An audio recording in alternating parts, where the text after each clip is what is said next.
네, 안녕하십니까. 신지식인 정인태입니다. 저는 국립한국복지대학교 특임교수를 역임했습니다. 네, 캐나다가 기준금리 인상 중단을 명시했습니다. 네, 연준과 한국은 지금 캐나다가 G7 중에 처음으로 캐나다 금리 인상 중단을 시사했습니다. 네, 그래서 지금 사실상 이 캐나다 입장에서도 여러 가지 경기 침체 정황에 대해서 감지를 하게 되는 거죠. 네, 그러다 보니까 금리 인상 중단을 G7 중에 처음으로 시사를 했고요. 네, 캐나다 금리 인상 당분간 없다. 네, 이렇게 한경에서 전하고 있습니다. 네, 연준 2월 금리 인상 중단 논의, 주요국 긴축 사이클 정점 도달했나? 네, 이러한 얘기들이 나오고 있는 거죠. 조선 비지에서 전달하고 있습니다. 네, 캐나다 기준금리 인상 중단 명시 주요 10개국 가운데는 처음이다. 뉴스원에서도 전하고 있습니다.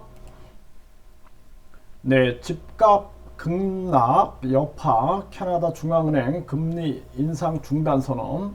네, 이게 지금 부동산 문제가 결국에는 모든 경제하고 다 연관이 되어 있는 거고, 급격한 금리 인상은 결국에는 경기 침체를 불러와서 가계와 기업이 붕괴되는 것입니다. 가계 기업이 붕괴되면은 다시 세우기가 쉽지가 않아요. 네, 그러다 보니까 캐나다도 중앙은행 금리 인상 중단을 선언하는 모습이고요. 네, 캐나다 금리 인상 중단 방침, 미국 등 G7 주요국에 영향을 미칠 듯, 네, 이렇게 기사가 나오고 있고요. 네, 블룸버그는 연준 지금 당장 금리 인상 중단할 만한 이유에 대해서 얘기를 하고 있습니다. 통화 공급 60년 만에 첫 위축이 일어났고, 네, 연착륙 침체 모면 가능하다. 네, 이렇게 지금 전하고 있습니다. 네, 연준 올해 봄에 금리 인상 중단 출구 전략 모색하나. 네, 이러한 얘기가 이데일리에서도 이제 보도하고 있는 상황입니다. 네, 미국의 시걸 교수는 연준 물가와의 싸움에서 이미 승리했다. 금리 인상 즉각 중단해야 된다. 네, 이렇게 외쳤고요.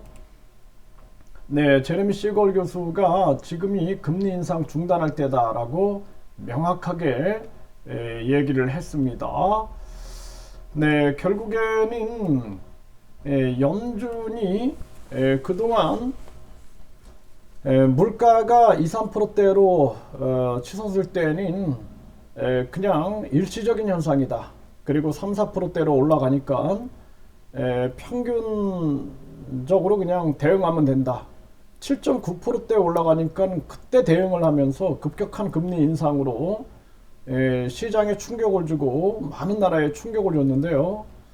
이 전염병 3년 동안 고통받았던 세계 시민들한테는 너무나 잔인한 시간이 아닐 수가 없었습니다.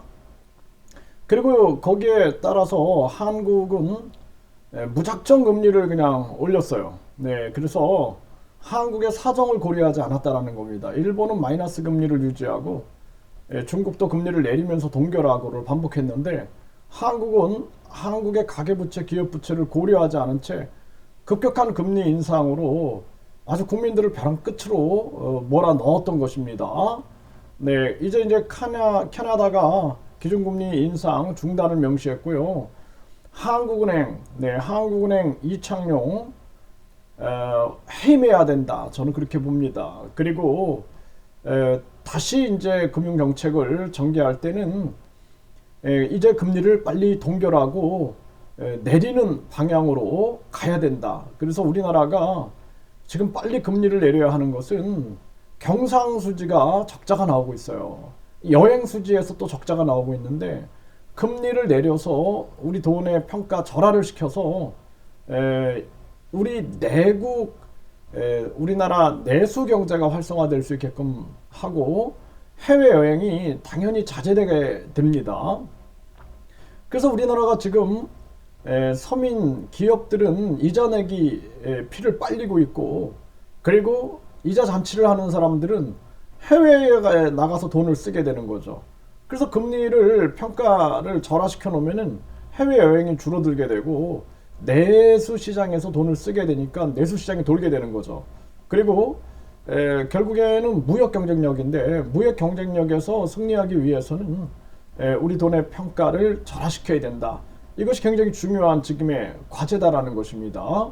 빨리 금리 인하, 금리 인상 동결을 하고 빨리 금리 인하 쪽으로 돌아서지 않으면 안 된다. 저는 그렇게 분명하게 말씀을 드립니다.